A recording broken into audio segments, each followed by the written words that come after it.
وزیر اعظم شہباز شریف نے I S I had quarters کا دورہ کیا، جس میں وزیر اعظم کو موجودہ سیکیورٹی صورتحال پر بریفنگ دی گئی اور انہیں مشرقی سرحد پر بھارت کے جارحانہ اور اشتعال انگیز اقدامات سے آگاہ کیا گیا۔ وزیر اعظم آفس کے مطابق وزیر اعظم شہباز شریف کے ہمراہ وزیر خارجہ اسحاق ڈار، وزیر دفاع خواجہ آصف اور سروسز چیفز بھی تھے۔ اس موقع پر وزیر اعظم کو پاکستان کی مشرقی سرحد پر بھارت کے بڑھتے ہوئے جارحانہ اور اشتعال انگیز رویے کے تناظر میں روایتی خطرات سے نمٹنے کی تیاریوں پر خاص زور دیا گیا اور قیادت کو علاقائی سلامتی کی صورتحال اور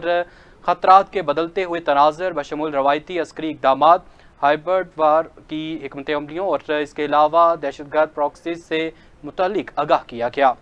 وزیر اعظم نے ادارے کی پیشہ ورانہ مہارت اور اسٹریٹجک فہم کو سراہتے ہوئے قومی مفادات کے تحفظ اور مشکل اور متحرک حالات میں قومی سلامتی سے متعلق باخبر فیصلوں میں اس کے کردار کی تعریف کی۔ وزیر اعظم نے کہا کہ پوری قوم اپنی بہادر افواج کے ساتھ کھڑی ہے۔ پاکستان آرمی دنیا کی سب سے زیادہ پیشہ ور اور نظم و ضبط کی حامل افواج میں سے ایک ہے۔ قومی قیادت نے وطن عزیز کے دفاع کے لیے پاکستان کے غیر مبہم عزم کا اعادہ کیا، چاہے وہ خطرات روایتی ہوں یا غیر روایتی، اور یہ یقین دہانی کرائی کہ قوم کی مکمل حمایت کے ساتھ مسلح افواج تمام ریاستی اداروں اور قومی طاقت کے عناصر کی مدد سے پاکستان کی سلامتی، وقار اور عزت کے تحفظ کے لیے ہر وقت مکمل طور پر تیار ہے۔